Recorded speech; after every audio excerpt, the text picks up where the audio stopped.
ಅದಕ್ಕೆ ಒಂದು ಮಾತು ಹೇಳ. ಹೇಳಿ ಭಾವ. ಅವತ್ತು ಆಫೀಸಲ್ಲಿ ನೋಡಿದ್ದು ತಪ್ಪಾಗಿ ಕಾಣಿಸಿರ್ಬೋದು, ಆದ್ರೆ ಅರ್ಜುನ್ ಕೋರ್ಟಲ್ಲಿ ವಾದ ಮಾಡಿದ್ ನೋಡಿದ್ರೆ ಅವನದೇನು ತಪ್ಪಿಲ್ಲ ಅಂತ ಅನಿಸ್ತಿದೆ. ಅಲ್ಲ ಭಾವ, ಅಂಗೈ ಹುಣ್ಣಿಗೆ ಕನ್ನಡಿ ಬೇಕಾ? ನೋಡೋ ಕಣ್ಣೇ ಕುರುಡಾಗಿದ್ರೆ ಕನ್ನಡಿ ಇದ್ರೂ ವೇಸ್ಟ್ ಅಲ್ವಾ ಅದಕ್ಕೆ?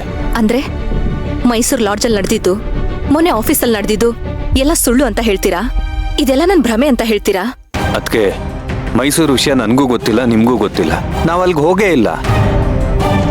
ಇನ್ನು ಆಫೀಸ್ ವಿಷಯ ತಗೊಂಡ್ರೆ ನಮಗೆ ಕಂಪ್ಲೀಟ್ ಇನ್ಫಾರ್ಮೇಶನ್ನೇ ಇಲ್ಲ. ನಾವು ಅಲ್ಲಿಗೆ ಹೋಗೋ ಅಷ್ಟೊತ್ತಿಗೆ ಆಲ್ರೆಡಿ ಲೇಟ್ ಆಗಿತ್ತು. ಅದಕ್ಕೆ ನಮ್ ಕಣ್ಣಿಗೆ ಕಾಣಿಸಿದ್ದೆ ಸತ್ಯ ಅಂತ ನಾವು ನಂಬ್ಕೊಳ್ಬಾರ್ದಲ್ವಾ?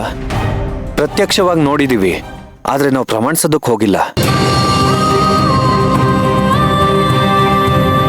ಇದರಿಂದ ಏನೋ ಹಿಡನ್ ಸೀಕ್ರೆಟ್ ಇದೆ ಅಂತ ನನಗನ್ನಿಸ್ತಿದೆ. ಅದಕ್ಕೆ ಇದರಿಂದ ಯಾರ ಕೈವಾಡ ಇದೆ ಅನ್ನೋದನ್ನ ನಾವು ಕಂಡುಹಿಡಿಬೇಕು. ಅರ್ಜುನ್ನ ಏಕಾಏಕಿ ದೂಷಣೆ ಮಾಡಬೇಡಿ. ಅದಕ್ಕೆ ನನಗೆ ಸ್ವಲ್ಪ ಟೈಮ್ ಕೊಡಿ.